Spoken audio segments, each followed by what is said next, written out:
What happens when you pick up a passenger who's already dead?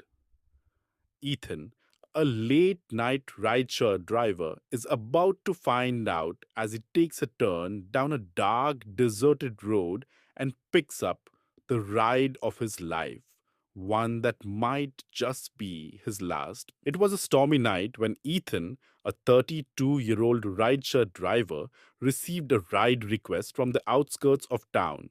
The rain lashed against his windshield as he squinted at the barely visible road ahead.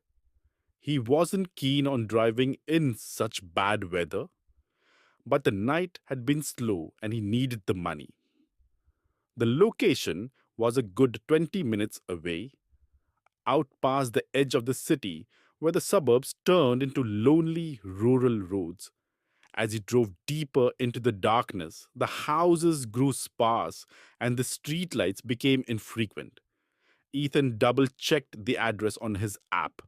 It seemed to be leading him to an area he didn't recognize. He felt a knot of unease in his stomach, but brushed it off. Work was work. Finally, his GPS announced that he had arrived. He found himself on a narrow dirt road surrounded by thick woods. He slowed to a stop, peering into the dense darkness, trying to spot his passenger. The trees swayed ominously in the howling wind, and the rain only intensified. Just as he was about to cancel the ride and leave, a figure emerged from the shadows. A young woman, drenched to the bone, approached the car. Her pale face was partially hidden under a wet hood, and her clothes clung to her as if she'd been standing in the rain for hours. Ethan rolled down his window slightly. "You called for a ride?" he asked, trying to sound calm. "Yes," she replied, her voice soft but with an unsettling echo to it. "Thank you for coming. I need to get home." He unlocked the doors and she slid into the back seat, dripping water onto the leather upholstery. Ethan glanced at her through the rearview mirror. Her eyes were averted, staring out the window into the darkness. "Where to?" he asked, his fingers hovering over the GPS screen. She mumbled an address in a distant part of town, one he recognized as old but not abandoned. Without a word, he started driving, eager to drop her off and finish his shift. The drive was quiet, the only sounds being the rhythmic swish of the windshield wipers and the occasional crack of thunder. Ethan couldn't help but glance at the rearview mirror now and then. The woman just sat there, unmoving, her face still hidden under her hood. As they drove on, the storm worsened and the roads grew increasingly treacherous. The GPS rerouted them through a series of back roads, taking them deeper into the woods. The silence in the car became oppressive. Suddenly, the woman spoke. "Do you believe in ghosts?" Ethan stiffened. It was an odd question, especially at a time like this. He forced a chuckle. "I guess not. Why do you ask?" She didn't answer immediately.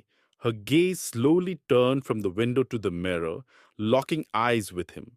There was something about her eyes that sent a chill down his spine, deep, dark, and hauntingly Because hollow. She said in a low voice, "Sometimes they believe in you." Ethan's grip on the steering wheel tightened. He forced his eyes back on the road, trying to shake off the unease creeping up his neck.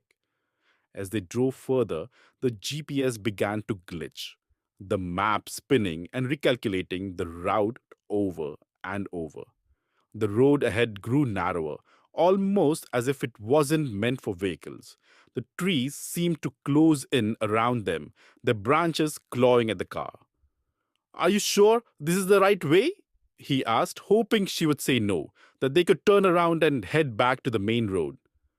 "This is the only way," she replied, her voice now eerily calm. Ethan's heart began to race. Something wasn't right. The air in the car felt heavy, thick with a presence he couldn't explain. He tried to focus on driving, but his mind kept drifting back to her eyes in the mirror. They looked wrong, as if they belonged to someone or something else. The car suddenly sputtered and slowed to a stop. Ethan cursed under his breath, trying to restart the engine, but it refused to turn over. They were stranded in the middle of nowhere, surrounded by darkness and trees that seemed to whisper in the wind. "I'll call for help," Ethan said, fumbling for his phone. But there was no signal. He glanced back at the woman, who hadn't moved. She was staring straight ahead now, her hood casting a deep shadow over her face. "You won't need to," she whispered. Ethan's blood ran cold. He turned to face her, the fear in his chest growing. "What do you mean?" Slowly, she lifted her head, revealing her face fully for the first time. Ethan gasped. Her skin was ashen, her eyes sunken and void of life, her lips curled into a chilling smile. "I've been dead for a long time, Ethan," she said, her voice echoing as if from a great distance. "And now, so will you." Ethan's breath caught in his throat as the car's lights flickered and died, plunging them into complete darkness. The temperature in the car plummeted, and Ethan could see his breath fogging in the air. The woman's form began to dissolve, turning into a swirling mist that filled the car. Panicked, Ethan fumbled for the door handle, but it wouldn't budge. The mist wrapped around him, cold and suffocating. He could feel it seeping into his skin, draining the warmth and life from his body. As his vision blurred and his strength faded, he heard a voice, clear and mocking, in his ear. "You should have believed, Ethan. Now you'll join me forever." The last thing Ethan saw was the twisted, ghostly face of the woman hovering over him, her empty eyes boring into his soul as the dark